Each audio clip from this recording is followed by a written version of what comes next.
it was appalling, outrageous, and disheartening to watch Barrister Lateef, the Attorney General of the Federation, speak in such a manner to lay all the blame of all the things that have happened in Rivers State at the front decks of the governor, Lateef Fubara. It is very painful to watch a person who has been held and seen while he was practicing law, but to now come and turn the law upside down. They didn't want to tell the world that is not aware that when the local government crisis was on, that supporters of Minister of FCT went to a local government and bombed it and destroyed the place.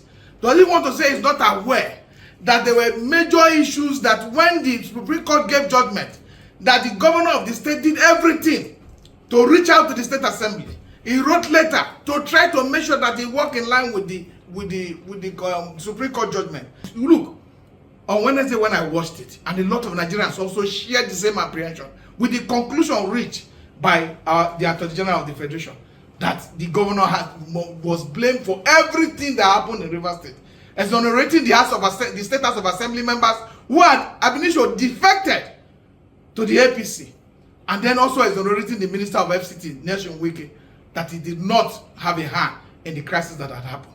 And this is almost unfortunate and unacceptable to well-meaning Nigerians. It is very disheartening, sincerely. The Nigerians must see this as something that will destroy this our constitutional democracy. If you now try to use double standard to judge issues, because you cannot tell me that the action of Minister of FCT have not brought this state to its knee.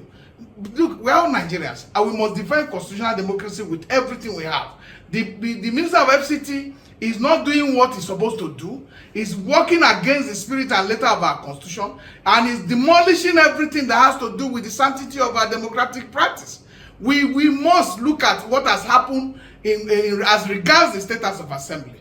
There is no way anywhere you go to the State Assembly and the State Assembly people will log it against him. The law, whatever decision that have been taken today, it does not favor our democracy, and it will not all go well because of the interest of one man. Because of the interest of one man, the Minister of FCT will do everything to bring our democracy to a standstill. And this is not what should be done, and this is not what we should hear from a man that have practiced law, that should be defending the law and should be reacting in the best interest of Nigerians, but taking one side and blaming Lateef Fubara without evidence, without investigation, for a bombing that occurred.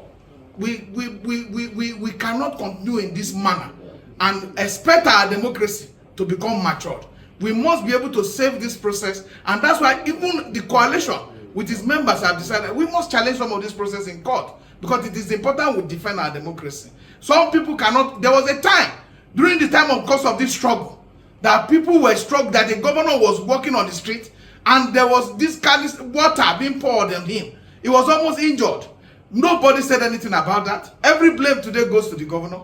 We can't run our democracy when the opposition is so oppressed to a point that the opposition can no longer speak. We will not give up or we will not give in. And for that reason is the fact that there shall not be partiality in the handling of the national affairs. You must be fair to all men, and that is what the oath of office entails. So the governor has been seen as a scapegoat, and then the man who at the center of this crisis has been kept aside without any blemish, without any complaint that he was even participated in this process. This double standard is too much for our democracy to handle.